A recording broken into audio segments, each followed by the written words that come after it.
Hello, Devlin Bishop here with you, and welcome to Devlin's Mondo Nostalgia Radio Show. And thank you for joining us today. And I say us, but there's really only me here. I don't have a co-host today. I am hoping to have a co-host either next week or the week after, so I'm really excited about that. It seems forever since I've had a co-host. It probably isn't as long as I think, but I like having co-hosts here, and but I still say we, because I consider Corda a big part of this show, and I don't thank her quite enough, and she's very excited probably that I'm talking about her right now.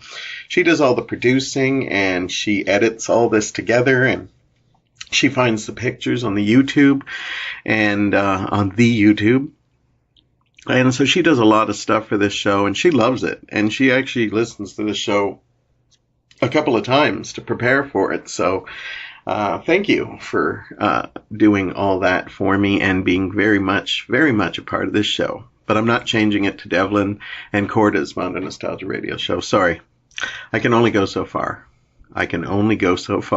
Anyhow, I hope you're having yourself a great day. Thank you for pressing play. I really appreciate it. I'm going to talk about some pretty nostalgic stuff today. We've got the loss of a legend that I cannot go without talking about, and I'm going to do that in just a few minutes. I'm also going to take a look at some other nostalgic stuff, and I'll probably get on my soapbox a little bit too, because people seem to like when I do that, but maybe not this time, but hey, we'll give it a try anyhow. But first and foremost, we lost a legend this past week, Burt Reynolds. I was very surprised when I saw he died. I know a lot of people are saying, I don't know why, these people are old. He was 82 when he passed away, and he's been having heart problems for quite some time. But you know what? It doesn't matter if, sometimes I hear, somebody's grandmother died, and she was, 99, and I'm still surprised by it. Well, I think death should surprise us. Burt Reynolds, for those of you who do not know, is a huge movie star. He was actually one of the biggest movie stars of the 70s and early 80s, and he was like a mega star, as in he was like the box office guy for the late 70s. Everybody was going to check out Burt Reynolds, and a lot of people think it was like an overnight success, but far from it. He worked very hard to get that status. Burt started his career in TV. He actually had a supporting role in the long-running show Gunsmoke. He wasn't there at its conception, but when Dennis Weaver left, he joined the cast, and he stayed there right until pretty much the end of the series.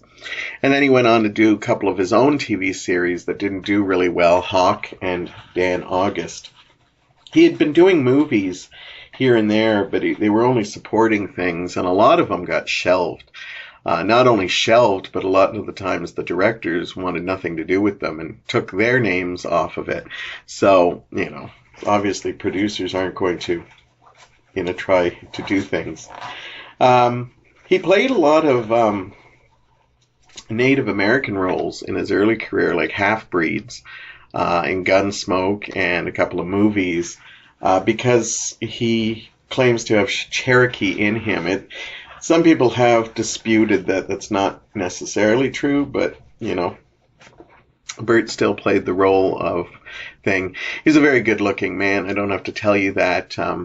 He was just all around attractive. And, of course, he finally made his name when he did the movie Deliverance. He finally made a really good movie that was a box office success, and he spawned that off into a career. Some people say it had a lot to do with the Cosmopolitan photo shoot he did.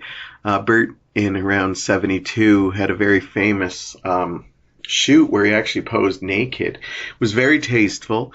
He had his hand over his thing. It kind of was bittersweet, because I think some people, what I loved, it was very machismo. Back in the 70s, men were very masculine and stuff, and, Burt was a very hairy man, and so I think it helped, because I think a lot of ladies who read Cosmopolitan were like, wow, this is a real man. And it also hurt him in a lot of ways. because he always wanted to adopt a child, and he didn't get to adopt a child until much later in his life. And a lot of people think it was the Cosmo photo shoot that did it. But after the Cosmo shoot and the success of Deliverance, he started finding his route. And in 1977, he did a movie called Smokey and the Bandit that put him into megastar status. It came out the same summer as Star Wars, and, it was the other movie that people, everybody talked about Star Wars, but Smokey and the Bandit became a huge success, and it kind of just built. People were discovering it, and it's still a very funny movie. And after Smokey and the Bandit, he could do no wrong. He went on to do movies like Hooper and Stroker Ace and Starting Over and Best Little Whorehouse in Texas, Cannonball Run, Gator, Semi-Tough, just a lot of great films, The Longest Yard, and he really became a box office sensation. A little more history on him. When his movies started fading, he was one of the first big major stars to not be afraid to go to TV, and he did a very successful show called Evening Shade that basically became a really big hit show, and he wound up winning a couple of, I believe he won an Emmy Award for it, and definitely some Golden Globes, and Burt had himself a hit series. Even though he had all this success, he always had women troubles, he was always considered a womanizer, but a lot of the ladies that he was with, some big names like Dinah Shore and Sally Field and Lonnie Anderson, and, they were turbulent relationships because Burt, had some, wild ways. And he also, declared bankruptcies in the late 90s because of the fact that he, his extravagant lifestyle and all the multiple, like the divorce he had with Lonnie Anderson went on to, just cost him so much more. He eventually did get to adopt a son. Him and Lonnie adopted a son named Quentin, who, he finally got to adopt in the late 80s, I believe it was. And so, Burt's dream of that certainly happened. Later years, Burt kind of had a reprieve in his career when he did the movie Boogie Nights. It was a big success, and it got him an Oscar nomination. He didn't win it, but he did win several of the Critics Awards. And, he, kind of just stayed in the public line. He got into some bad plastic surgery, which he was remembered for. But he did a movie that probably, I believe, is the final movie in his career, a movie called The Last Movie Star, which I wonder if it's going to get another re-release, or they're going to re-release it more thoroughly on DVD or something, because the movie, I believe, is kind of like, I want to say he plays himself, but don't quote me on that. So the fact that that could be his last movie role might be kind of an interest of it. Burt Reynolds, I actually took this death a lot harder than I thought. Don't get me wrong, I was the perfect age to fall in love with Burt Reynolds. I was about maybe 9 when I saw Smokey and the Bandit. I tell the story many times of how my dad first took me to Star Wars. He used to take me to all these kids' movies, and Star Wars was the first PG movie he took me to. And after that, the ground gates were open. We didn't just have to see G-rated movies. So that summer, I also got to see Smokey and the Bandit, which would have been a very interesting movie for me to see, because it's a little bit rude, crude. It's kind of a car chase type movie, and I don't really have to explain Smokey and the Bandit. It's an incredible film. And it's very funny with Jerry Reed and Sally Field and Jackie Gleason. And, Burt became a celebrity with it. And I remember even as a kid, there was something about Burt Reynolds that was so attractive. Now, I was a young man, and I knew I was gay at that time. And Burt Reynolds was definitely attractive to me. And there was just something about the fact that he was masculine. But there was also a playfulness in him. And he also had this wild glint in his eyes. You could tell he was trouble. But for the most part, his characters always were kind of gentlemanly. But flirty. And it was a sexy quality that I don't think a lot of actors had back then. You know, there was lots of hot actors, but Burt Reynolds had this kind of, you know, sweet Southern gentleman kind of feel. But he also had this, you know, you're putting your heart on the line if you get involved with him. And I think that's why people, you know, turn to him for being a big box office star. And he seemed like the guy, when he did these car movies, he did a couple of them, like, you know, the Smokey and the Bandit series and Hooper and Stroke Race. He seemed comfortable behind a car. You never thought, you know, he was mailing it in. He just looked like, yeah, this is a guy who would be this character, and I think that's what made him. My favorite movie of his is Best Little Whorehouse in Texas.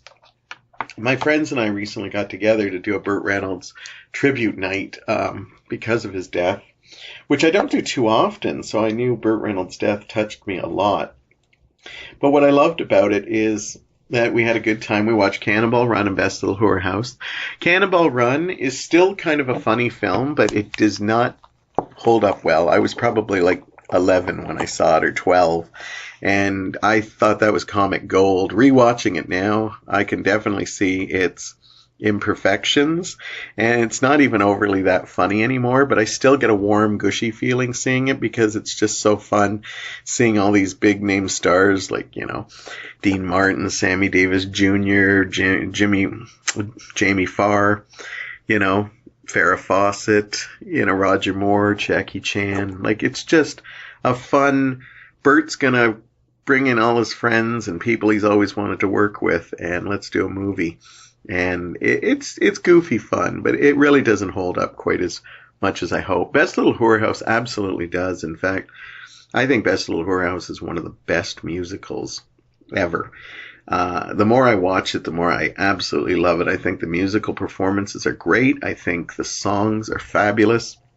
I think it's one of Burt Reynolds' best performances. And I'm going to try to watch a lot more of the Burt Reynolds movies I haven't seen. Because as you know, I'm on a watching old movies kick, because I'm going to talk about some of those coming up later, too.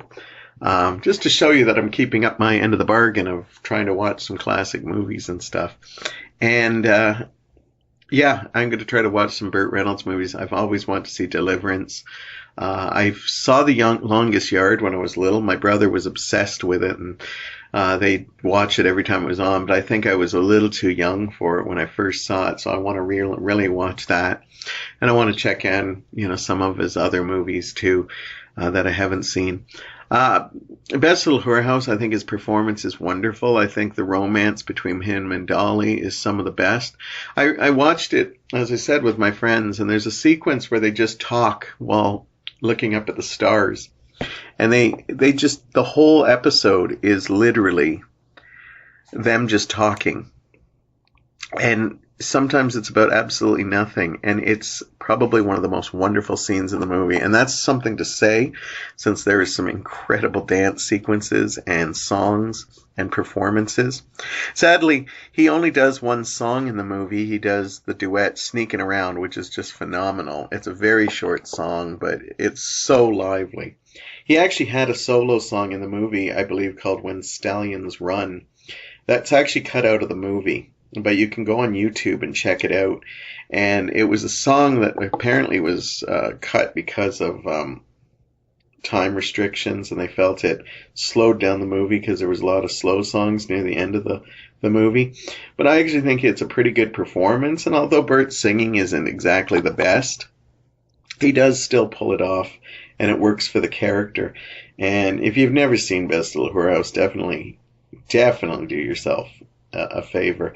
Another movie a friend of mine mentioned that I saw when I was way young, but I really want to find again, and it's a hard one, is The End with Dom DeLuise, a dark comedy that I think doesn't get enough love that it should, but I really look forward to checking that one out again, if I can find it, of course.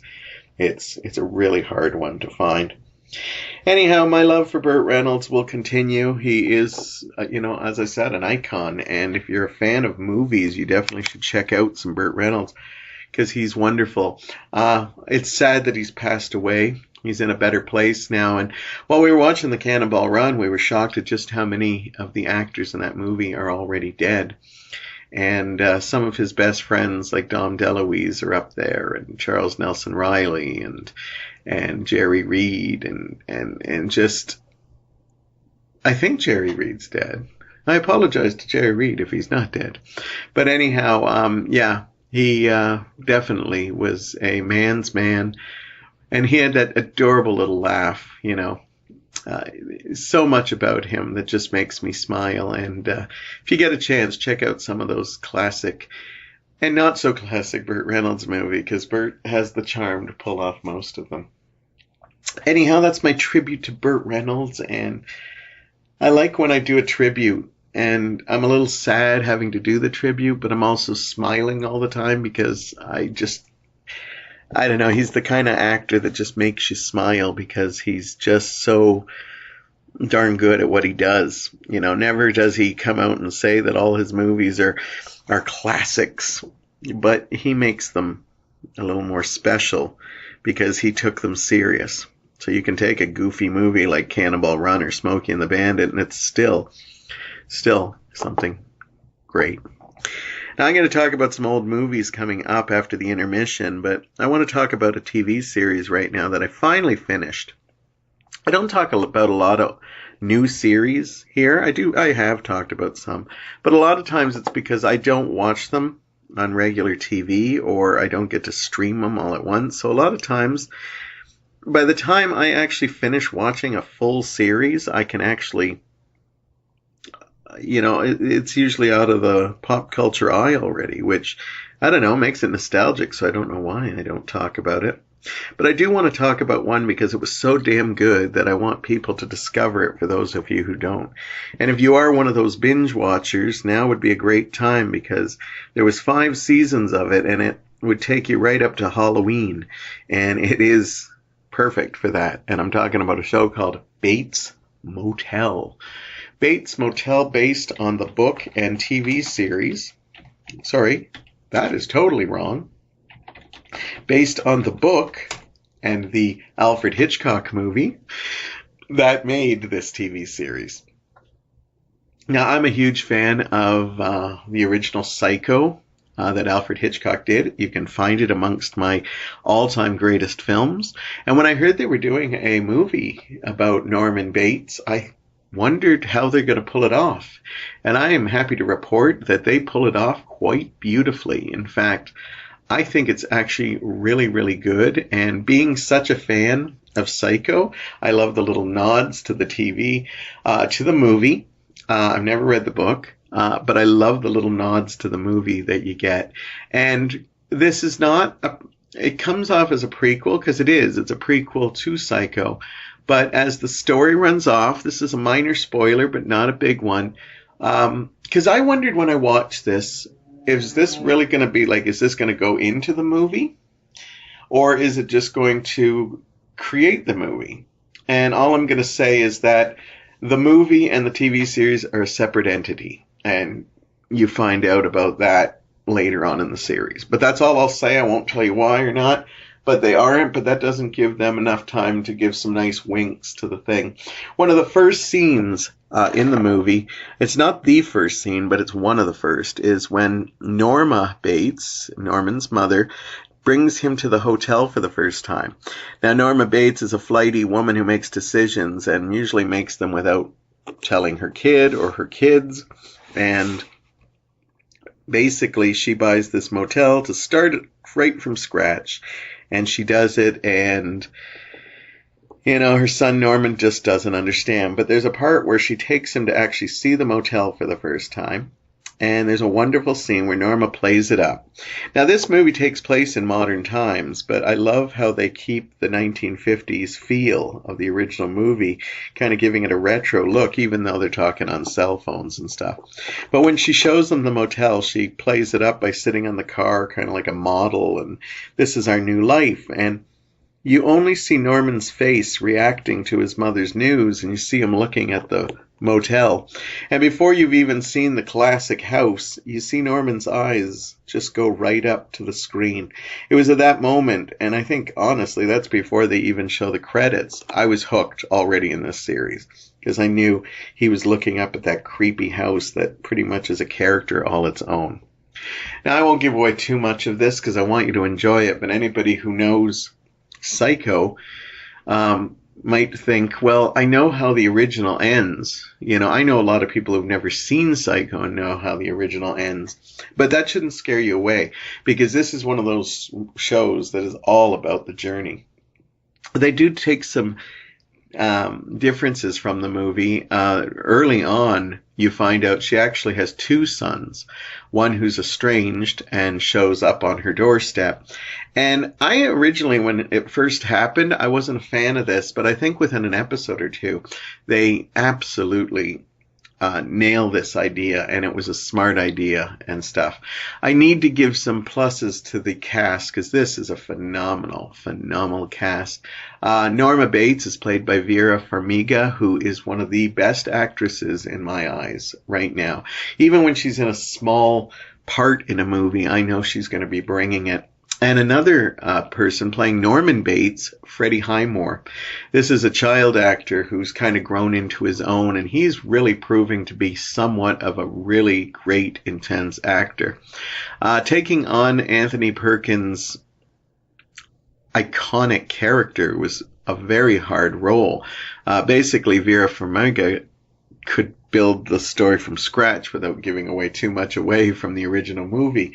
But since that, and what I like is that Freddie Highmore does make Norman his own, but chooses to use some quirks. And I can actually see him as a young, even though this, movie is separate from the actual movie, I can actually see him being a young Anthony Perkins, and that says a lot. Max Theria and Olivia Cooke round out the supporting cast, and Anthony Cipriano, who plays the town sheriff, is phenomenal. He was just, his development through, I'm sorry, I got the name wrong. Anthony Cipriano is one of the developers of the show, along with Carlton Cuse and Carrie Enrin. But I'm sorry, it is actually Nestor Carbonell as Sheriff Alex Romero. And I have to give him, because this character seems like he's just a supporting character, and he actually literally, he really nails this character. This character goes through so much in the 5 seasons. And one thing that caught my eye early on is how much Nestor Carbonell actually looks like Anthony Perkins. And it actually was jarring the first couple of times, because I'm like, did they do that on purpose? Is that, because I really, really loved it. I'm a fan of the show Twin Peaks, the first 2 seasons especially. And I have to say, the creator, Carlton Cuse, has said that Twin Peaks was an inspiration.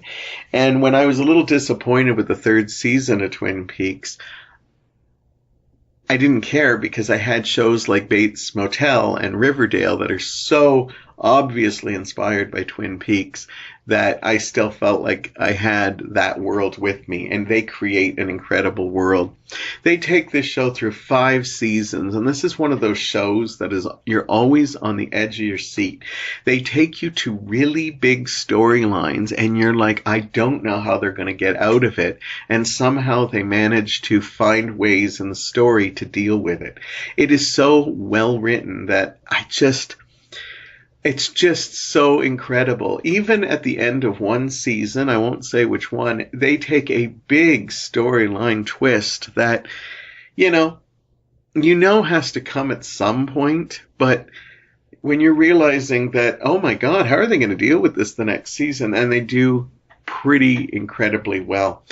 This only runs 5 seasons, and luckily we did get to see a finale. I like when shows get to wrap up, and after 5 seasons they decided they wanted to wrap up, which means that we get a finale. So if you're worried about starting the show and then not having a good ending, don't worry about it, because everything gets nicely wrapped up.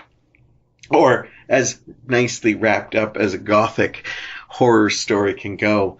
For those of you who don't know anything about the original Psycho or Bates Motel, just be warned, it is a movie about a young man who has lots of mental issues to the point where he may or may not be killing people. And they just handle everything so incredibly well that I am very happy to say this movie really kicks ass. And it's, if you're a binge watcher and it takes you like a month or two to do a show, start this show now, and it'll be a nice treat to go into Halloween is the words I'm waiting for. And with the fall coming down, set a nice piece, burn some candles, and just have a lot of fun checking out Bates Motel. Okay? Anyhow, I'm going to take a short break. And then I told you that when I made some changes in my life, one of the changes I made was that since I'm reviewing movies a lot more now, I want to start watching more classic movies. Well, over the last month or two, I have checked out a couple, and I'm going to do some quick reviews for two Billy Wilder classics, Sabrina and The Apartment, and I also got to check out the movie musical, The Music Man, and I will talk about all those movies when we come back. Your attention, please. If you're leaving the theater, please hang your speaker on the speaker stand before starting your car. Don't take chances on accidents which may damage your car. If you accidentally tear off your speaker, please don't be frightened. Simply turn it in. There is no charge for reinstalling speakers. Welcome back. I hope you got yourself a little snack or got yourself something to drink or something. Thank you for turning back in. Some of the changes I've made in my life, one of them is since I've been doing this movie review show with Damien and Devlin show. Sorry.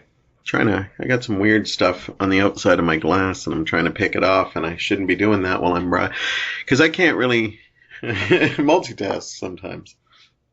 Anyhow, since I started doing the Damien and Devlin show, I don't take myself as an official reviewer, but I've been reviewing movies pretty much all my life, and I'm surprised when people actually tell me, well, what did you think of that movie? I'd like to hear your opinion. So I decided that I'm going to start taking movie reviewing a little more seriously and starting to see some movies. Now, I've seen a lot of movies in my life, from indies to cults to big budget to classics, and so I've seen a lot. But there are a lot of big classics I haven't seen, and so this project has actually been a lot of fun. Whenever I go to a used store, I now actually start looking for older movies, not necessarily the newer ones. Obviously I'll still pick up a new one if it's something I haven't seen, but I'm concentrating so much. Cinema One, I'd always look at the new releases and the new big blockbuster. Now I go looking for classic movies that I'm starting to find, being a movie buff, are hard to find. That's why I like checking out the secondhand stores and Value Village to get a hold of some that I might not get a chance to see, because some of these are just impossible to find. Even Cinema One, who has a really great collection, that's a store you can find at Limeridge Mall or Burlington Mall. They have a great collection of old movies, but there's still some big ones that I cannot get my hands on, like anything by Charlie Chaplin. You might be able to get some shorts and stuff, but looking for stuff like Modern Times or City Lights, good luck. But I will not give up my search, and I have found a whole bunch. Anyhow, the last 2.5 months I've been watching some new old movies that I've never seen, and I am enjoying this progress and so far, and I've got some new ones coming up too that I look forward to seeing. 3 movies I want to talk about right now. We'll start with Sabrina. I love Audrey Hepburn. A couple of years ago, I discovered Breakfast at Tiffany's, and then I went and saw Roman Holiday, and I just rewatched My Fair Lady, which I saw a long time ago, but, I can tell why Audrey Hepburn is so loved, and there's a couple of other ones on my movie list that I want to find, but I got a hold of Sabrina, which is a movie she starred with Humphrey Bogart, and this is a wonderfully delightful film which has got some really dark things in it that surprised the hell out of me when I first checked it out, because this looks like a light, and for all but means, this is a 1954 film. It was directed by Billy Wilder, and as I said, it stars Audrey Hepburn, Humphrey Bogart, and William Holden. It's kind of it looks like a light, fluffy romantic comedy, which it is. It absolutely is. But what is wonderful about it is there's some real character development in this, and there's some real dark stuff in it. As in, like, a little bit of a spoiler, but Audrey Hepburn's character actually attempts suicide at one point. And that's not something you expect to see in a light comedy, but the movie is a really wonderful movie. It's not just your regular triangle. It's basically about a young woman who lives in a rich millionaire's estate. Her father is the chauffeur for this rich family, and she falls in love with the youngest member of the family, played by William Holden, but he doesn't even notice her, even though she's around the house all the time. He's a playboy who has a new girl every week, and she just can't compete.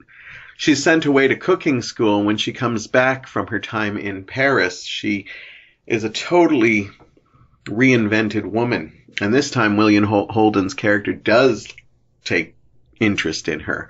The only problem is that the family wants him to marry another woman, and she's going to screw things up.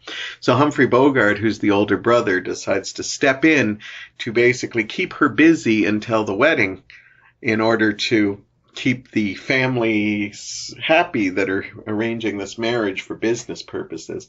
It's a wonderful film, and I really just Audrey Hepburn's performance is incredible. It's also nice to see Humphrey Bogart in something lighter. I've seen a lot of Humphrey Bogart in where he's done humor, but the movies were darker, like Casablanca and African Queen and Maltese Falcon.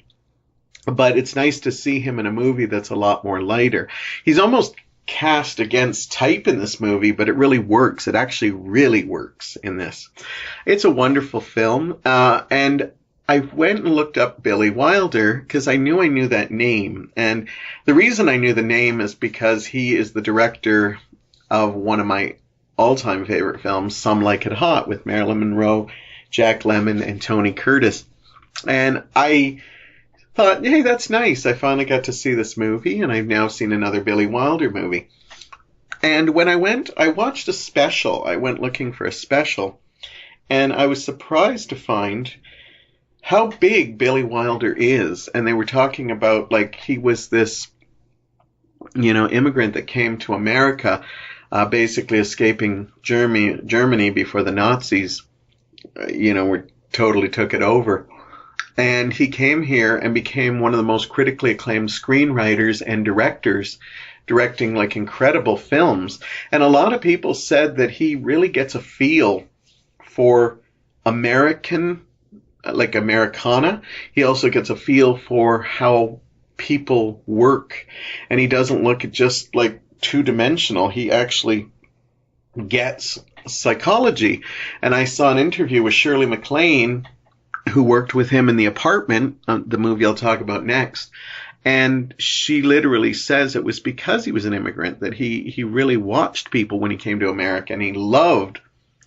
Sometimes when we grow up with something, we take it for granted, but it takes somebody who doesn't have that in their life. And then he came to America and embraced that lifestyle, but they get to see the wonder of it where we take it for granted, and that's why he was. So I decided I really needed to see some more Billy Wilder stuff, so I have a couple on my wish list.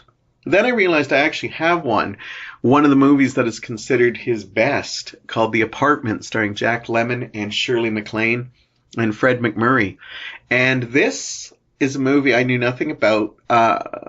My boss at the time, Faye, was a big fan of this movie, and she said every time she needed a pick-me-up, she'd put this movie on, get some comfort food, watch The Apartment. So I bought it for $2 one day at a used place, but I never got a chance to watch it. But when I heard Billy Wilder, and it's considered one of his best. Now, Some Like It Hot and Sabrina both blew me away. I decided, well, if this is considered one of his best, I got to check this out. So I put it on one night, and I was pleasantly surprised. In fact, I don't know how I managed to live life not knowing about this movie. First of all, I knew nothing about this movie, and it was mind blowing, the concept of it. Jack Lemmon basically plays this sweet average man that tries his best to move up the corporate ladder. And one of the ways he does it is he lends out his apartment to some of the bigwigs at his office, where they basically cheat on their wives or take loose women in order to, have their little rendezvous and affairs. And this leaves Jack Lemmon to be kind of a doormat, and he doesn't even get to use his apartment all that much, and it becomes trouble. When the big boss finds out about this, he kind of wants in on it, and basically Jack Lemmon starts moving up the corporate ladder.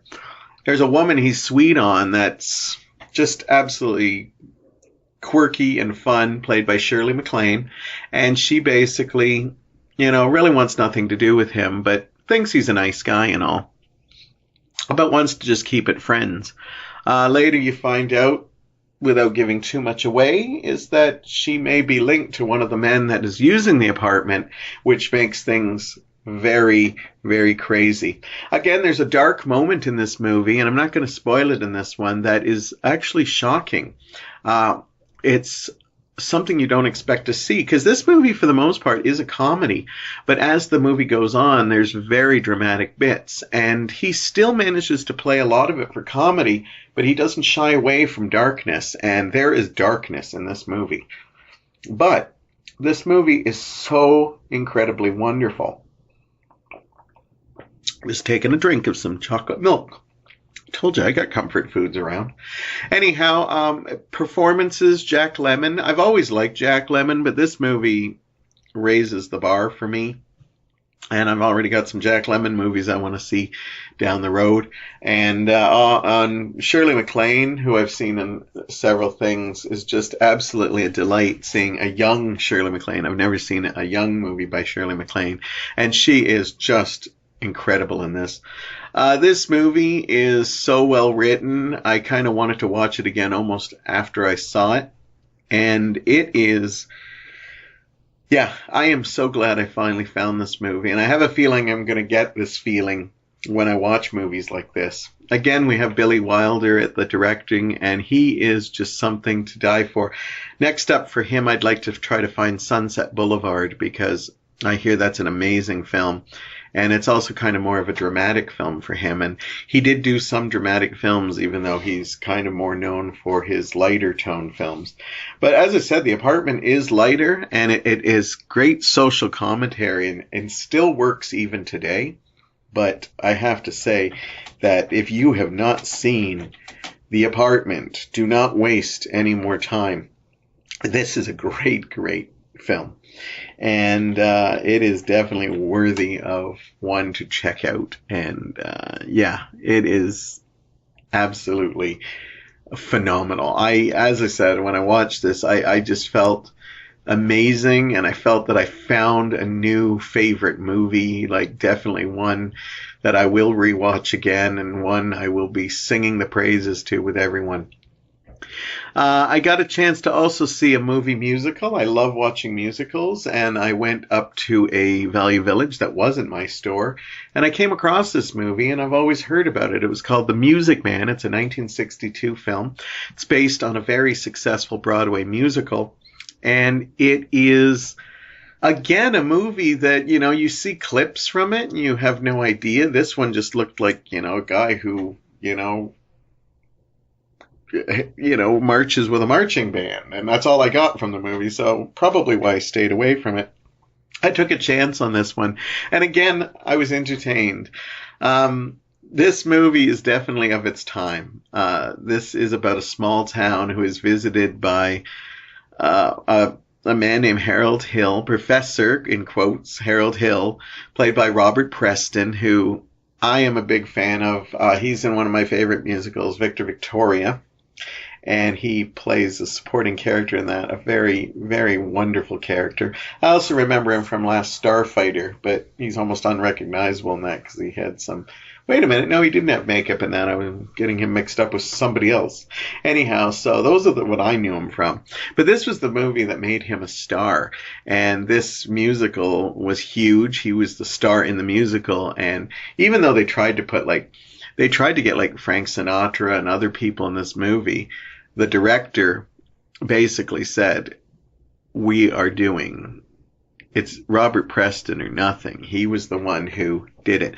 The director of this movie is Morton DaCosta, and Morton DaCosta was actually the director of it on Broadway, and that doesn't happen too often, where the guy who put it in Broadway takes it to the big screen. The movie was a big success as well as the Broadway run, and I can see why people like it. It's a sweet movie. I don't think it's a movie that would translate to a lot of younger people unless... they're film buffs and stuff like that, because this movie is very much of its time.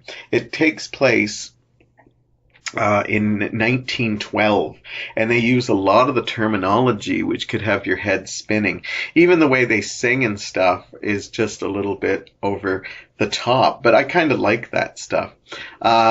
Mind-blowing. The co-star in this movie is Shirley Jones, who, of course, had already done so well in Oklahoma, and of course would eventually go on to be the mother in the Partridge Family.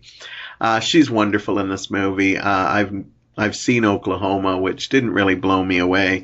This one she's really good in, and it's a lot of fun. Of course, I know her mostly as Mrs. Partridge. Anyhow, it's a fun movie. It's not a movie I think I would watch quite as often as some other musicals, but I actually did enjoy it, and I loved how charming Robert Preston is. I was also excited to see that Buddy Hackett was in this, and I have to say that I got a big shock in this because of a certain song called the Shapoopy. Now, I am a Family Guy fan, and I remember watching the Super Bowl episode where they do this big dance number, the Shapoopy. I always knew that it had to be from something, but I never was interested enough to check out where it was. And I'm kind of glad I didn't now, because I would have known ahead of time it was the Music Man. So when Buddy Hackett jumps into Shapoopy, I just glee. And after I finished watching the movie, I had to go see the Family Guy version and saw how many of the dance steps are actually in that song. And it just gives this movie even more of a plus, because it's like I finally found out where Shapoopy comes from. And it's a fun dance, and I could watch some of the dance sequences in this over and over. There's a sequence in the library that's phenomenal. The Shapoopy is a lot of fun. As I said, this isn't a movie that I'd watch on a regular basis, but it is a sweet movie of its time. I can see cranking it out every couple of years.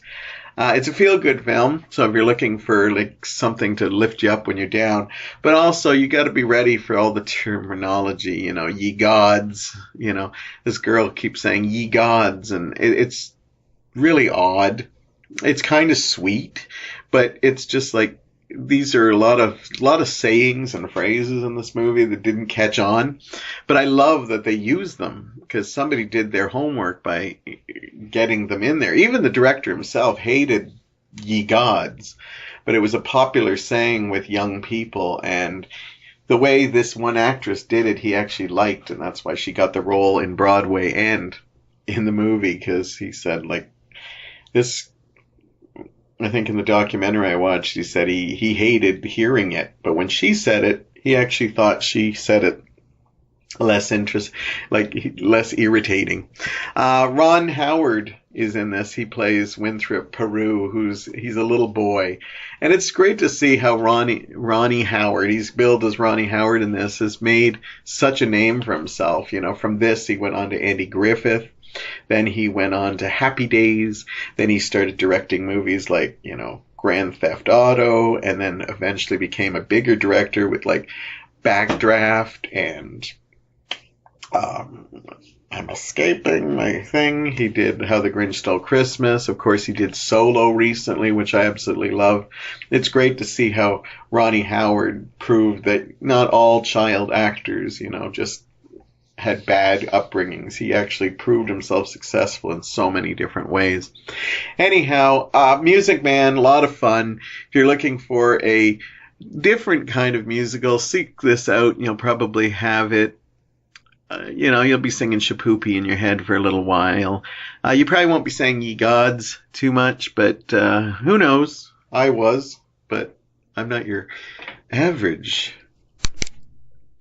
run-of-the-mill bear. I don't know what the hell that means, but now I'm starting to talk like the Music Man. So there you go, 3 classic old movies that, with the fall coming and winter coming, old movies are the best. I look forward to this thing. I have a couple up online, and when I do a couple, I'm going to come and do these quick reviews for you. I'm actually thinking about doing, since I've seen so many movies, I'm actually thinking of doing small little review podcast clips.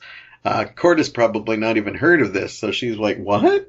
And I'm thinking of doing it just because I kind of want to keep these reviews in line and stuff like that. And so we'll see if I wind up doing that. But just quick little reviews of like all the movies I've seen, from the old classics to like fairly new stuff too. Anyhow, we're going to wrap things up with me getting on my soapbox a little bit, and this isn't like a big personal thing or anything like that. Well, it is a personal thing. I'm actually going to talk a little bit about when people use "don't take it personally." I may have talked about this before because this is really a pet peeve of mine. I hate the term "don't take it personally."